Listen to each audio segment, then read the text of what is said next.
Okay, so we're diving deep into longevity. And these 22 foods, the ones that are supposed to be the key to a longer and healthier life. It's a pretty fascinating list. Yeah. And to be honest, some of them really surprised me. I had no idea. Well, what's really cool about this whole area of research is that we're moving past just living longer Right? and focusing more on, Yeah. living well longer. So Mm. it's not just tacking on more years. It's about Yeah, making those years really count. Right. that's actually what got me interested in all of this in the first place. Yeah. So, in this deep dive, we should go beyond just like listing these moves. Let's Yeah. really get into it. Why are they considered so beneficial? How do they actually work in our bodies? Maybe even bust a few myths along the way. I'm already really curious. Yeah, no, I think that's a great way to approach it. It's really easy to get caught up in the hype of like, oh, this is a superfood, that's a superfood. Yeah, yeah. But I think the real fascinating part is actually understanding the science behind it all. It's like, unlocking a secret code to better health. I like that. Let's unlock that code. Yeah, Okay. exactly. So to kind of help us navigate through all of this, these longevity foods, we've grouped them into a few categories that I think will sound familiar. Okay. We're going to start with the real classics, the ones we all know and love. The vibrant fruits and veggies, what we're calling powerhouse produce. Ah, yes. Yeah. The foundation of any healthy diet. And it's not just about vitamins and minerals here. Right. This is where we start talking about those powerful compounds called antioxidants. Oh, yeah. Okay. You've probably heard that word thrown around a lot. I have. But what are they really doing in our bodies? Oh, okay, yeah. I'll admit, I know they're good for us, Yeah. but I'm not quite clear on all the details. It's like they fight those free radical things, right? Yes. What even are free radicals? It's a great question because I think a lot of people, they hear that term and it's kind of like, well, what is that? Mm. So think of free radicals as like these tiny little troublemakers. Okay. They're running around your body, causing havoc. Uh-huh. They can damage your cells. And that damage contributes to aging and all sorts of chronic diseases. Antioxidants, on the other hand, they're like these superheroes. Okay. They come in and they neutralize those troublemakers, protecting your cells and keeping you healthy. Okay, that makes a lot more sense now. So in the powerhouse produce category, we've got all those leafy greens we always hear about, right? Yep. Spinach, kale, collard greens. Those seem to always top those superfood lists. They really do, and for good reason. Leafy greens are packed with vitamins and minerals, and yes, those powerful antioxidants we were just talking about. What's really important about leafy greens is their ability to fight inflammation, which is like a major culprit behind so many health issues. So less inflammation means a lower risk of like heart disease, cancer, even those memory problems we all get worried about as we get older. You got it. Okay. Now, let's move on to another colorful member of this category, berries. They're like nature's candy, Right. but with a serious health punch. Blueberries, raspberries, strawberries, they're all just bursting with antioxidants, especially ones called anthocyanins. Have you ever noticed how intensely colored they are? I have. I always just thought it was just about looking pretty on the plate. Right. Is there actual research behind those brain-boosting claims about berries? There is. There's a really interesting study. It was published in the Annals of Neurology. Okay. They followed older adults for over 20 years. Wow. And they found that the ones who regularly ate berries, they had a slower rate of cognitive decline. They even did better on memory tests. Wow. So it's not just a myth. Berries can actually help keep our minds sharp even as we, get It older. seems that way. Those anthocyanins can really make a difference. That's incredible. Now, how about those heart-healthy heroes on the list?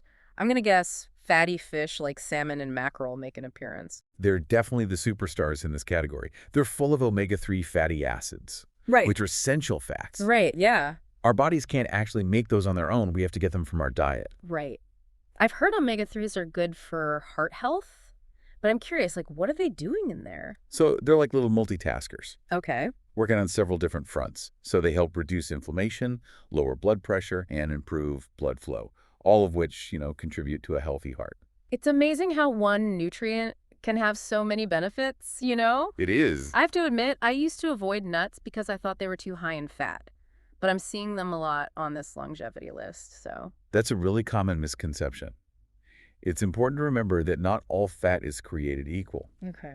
Nuts actually contain mostly unsaturated fats, the good kind, and those can actually help lower your cholesterol and protect your heart. So besides being good for our hearts, are there any other surprising benefits to snacking on nuts. Absolutely. Nuts. So nuts are also packed with fiber and protein, which help you feel full and satisfied, Okay. which then prevents those energy crashes and those cravings that lead to overeating. Right.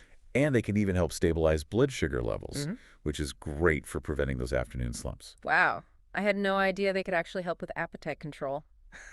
This is busting some myths I've had about food for a while now. That's what we're here for. All right. Now, what about foods that support a healthy heart? Let's talk about a category that's been getting a lot of attention. Gut guardians.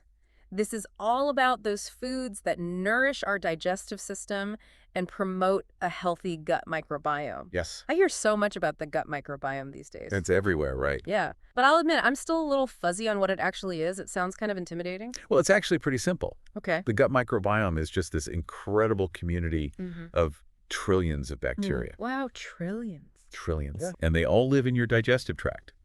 And believe it or not, these little guys play a huge role in our overall health. Okay, so they're not just hanging out down there. No, They're actually doing important work.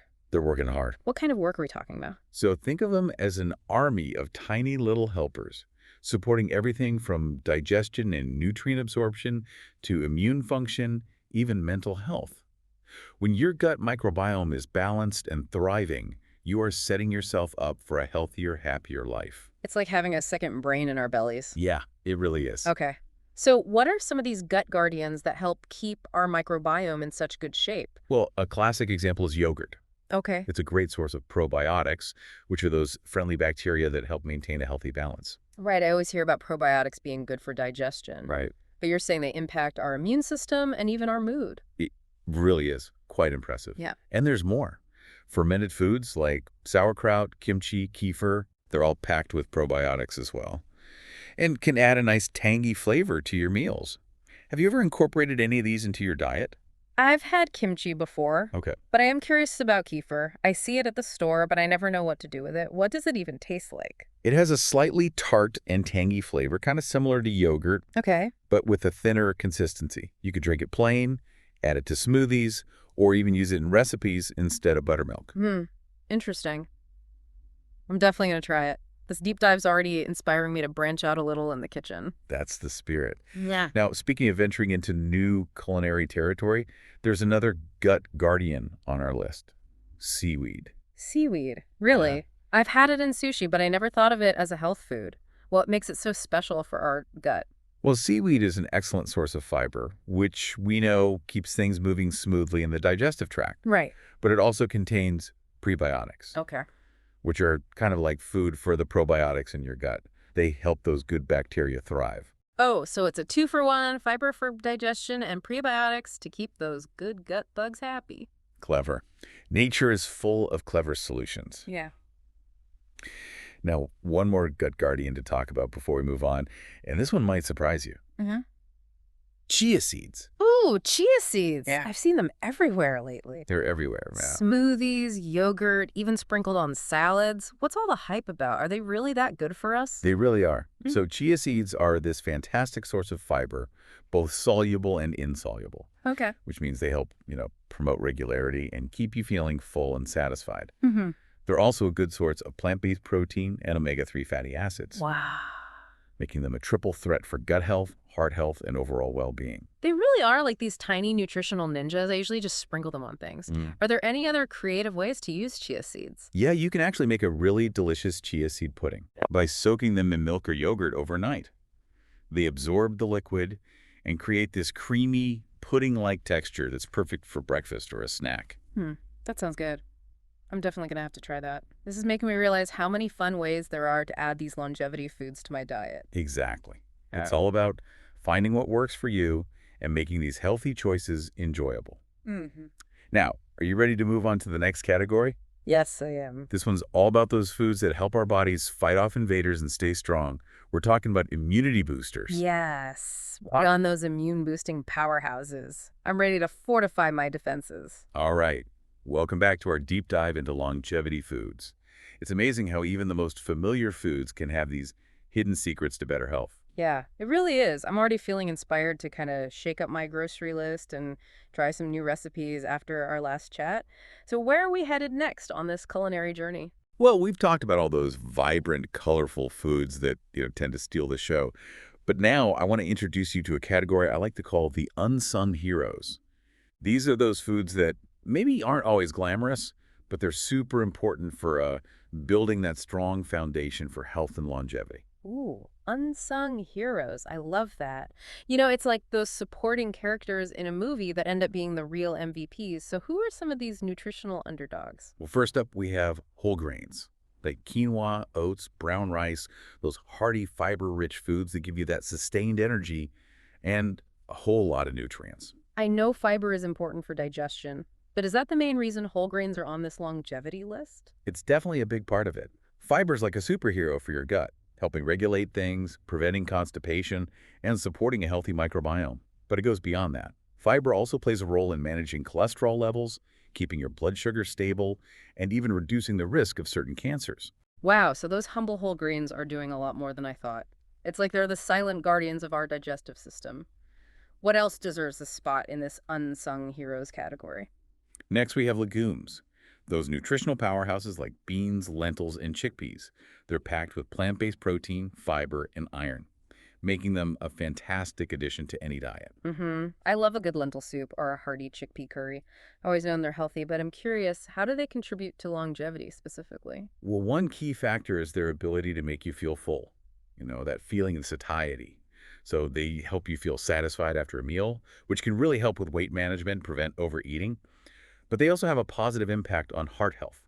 I wouldn't have immediately connected legumes with heart health. How does that work? So the combination of protein, fiber, and those complex carbohydrates in legumes makes them really good at regulating blood sugar levels. And that helps prevent those energy spikes and crashes that can lead to heart disease. So they're good for our hearts, our guts, and our energy levels. Sounds like legumes are getting a promotion to superhero status in my book.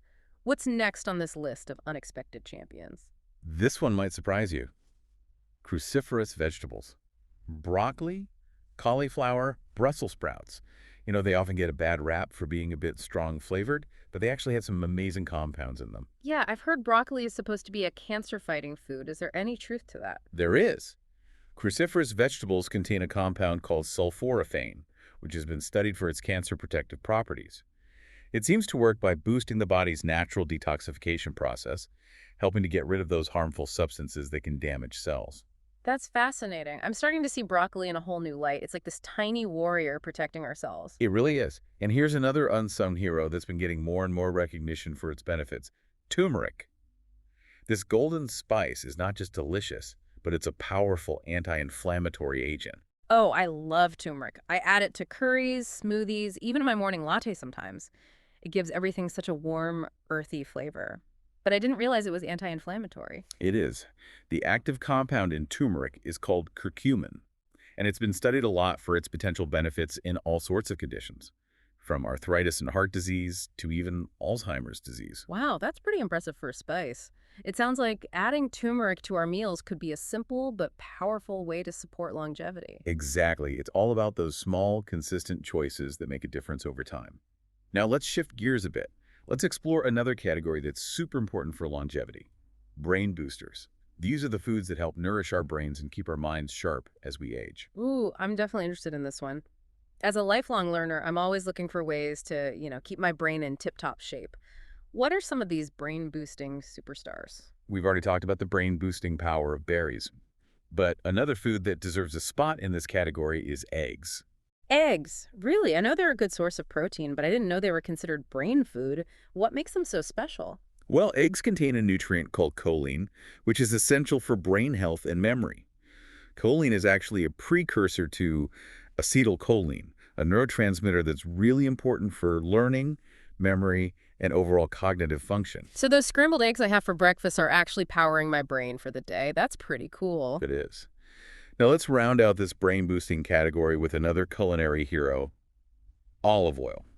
It's a staple in the Mediterranean diet, which has long been associated with longevity. I know olive oil is good for our hearts, but what makes it a brain booster? So olive oil is rich in monounsaturated fats, which are important for brain cell function and overall brain health. It also contains antioxidants that protect the brain from damage, from those free radicals we talked about earlier. So that drizzle of olive oil on my salad isn't just adding flavor, it's actually protecting my brain cells. I'm starting to see food in a whole new light. That's the beauty of understanding the science behind it. It can really change how you look at your plate and make those healthy choices more fun and meaningful. I totally agree. I'm feeling a lot more empowered to, make informed choices about what I eat. But before we get too carried away with all these amazing foods, I want to go back to something our source mentioned, the importance of a holistic approach to well-being. That's so important. You can't just focus on one thing and expect to, really thrive. It's about creating this a whole symphony of healthy habits. Ooh, I like that. A symphony of healthy habits. So it's not just about the food we eat, but also about things like exercise, sleep, and stress management, right? Absolutely. All of those things play a role in our overall well-being and how long we live. For example, regular exercise doesn't just keep our bodies strong, it also supports brain function and helps us regulate our mood. It's like those puzzle pieces fitting together to create a complete picture of health. Now, before we move on, I got to ask about something as simple as water. Ah, yes, the elixir of life. Yet we often forget how important it is to stay properly hydrated, but it's essential for literally every function in our bodies. I know we're supposed to drink plenty of water, but I'm curious, how does staying hydrated actually contribute to longevity? Think of water as the lifeblood of our bodies. It's involved in everything from digestion and nutrient absorption to temperature regulation and waste removal. When we're properly hydrated, our cells can function at their best, our organs can work efficiently, and our bodies can maintain a healthy balance. That makes total sense. I'm definitely going to be more mindful about my water intake. So we've covered powerhouse produce, those unsung heroes, the brain boosters, and the importance of hydration. Is there anything else we need to explore on this longevity journey? There is. We've talked a lot about the physical benefits of these foods, but there's another element of longevity that's just as important: happiness. And believe it or not, there's a food on our list that's been linked to both physical and emotional well-being. Ooh, I like where this is going. Are you talking about dark chocolate? It's definitely one of those foods that always seems to make me feel good. You guessed it. While we often think of dark chocolate as an indulgence, it actually has some remarkable health benefits. Okay, I'm intrigued. Tell me everything. I'm ready to hear how dark chocolate can help us live longer, healthier, and happier lives. All right, I'm ready. Tell me all about dark chocolate's hidden talents. I'm ready to, really embrace this guilt-free indulgence. Well, first things first, we got to be specific. We're not talking about just any chocolate bar here, those sugary milk chocolate ones with all the extra stuff. The real benefits are in dark chocolate, the kind that's at least 70% cocoa. Ah, okay. Quality over quantity. Got it. What is it about that kind of dark chocolate that makes it so good for us? Dark chocolate is full of these things called flavonoids, powerful antioxidants, the kind we've been talking about this whole time. And it turns out those flavonoids can do some pretty amazing things for our hearts and blood vessels. So dark chocolate is good for our hearts. That's not something you hear every day. I know, right? Studies have actually shown that if you eat a moderate amount of dark chocolate, it can help lower blood pressure, get your blood flowing better, and even lower the risk of clots. It's like a yummy way to show your heart some love. I can definitely get behind that.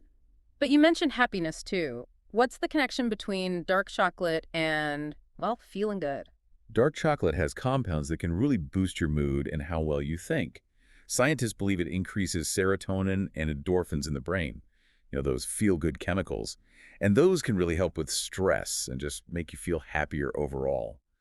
Some studies even suggest that dark chocolate can help you focus better. Hold on. So it's like a heart-healthy, brain-boosting, mood-lifting treat. I'm sold. Right. But, okay, how much dark chocolate are we talking here? I don't want to undo all the good stuff we've been talking about by eating too much. Moderation is key, as with most things, right? A small square or two of good quality dark chocolate each day is a good amount. Enough to get those benefits without overdoing it on the sugar and calories. Think of it as a treat you really savor, not just something you gobble down. Gotcha. Quality over quantity, for sure. This whole deep dive has been full of surprises. We've learned so much about all these foods and how they can help us live longer, healthier, and happier lives. It's been an amazing journey, right? And it really shows you how everything's connected: our physical health, our minds, our emotions.